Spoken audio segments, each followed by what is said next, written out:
సమయాన్ని జయించాం. కానీ ఒక తప్పు తిరిగి మార్చాలనుకున్నప్పుడు సమయం ప్రతీకారం తీర్చుకుంటుంది. 2026 మానవుడు సమయాన్ని జయించాడు, కానీ ఒక తప్పు తిరిగి మార్చాలనుకున్నప్పుడు సమయం ప్రతీకారం తీర్చుకుంటుంది. ఇప్పుడు గేమ్ మొదలవుతుంది. సమయం శత్రువైతే నేను ఆటలో గెలిచేవాడిని.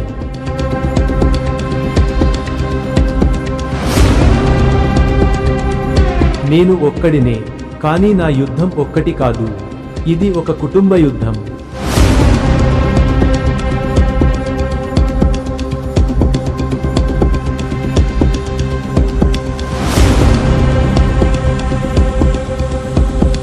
ఈ ప్రపంచంలో హీరోలు లేరు, కానీ నేను ఉన్నాను.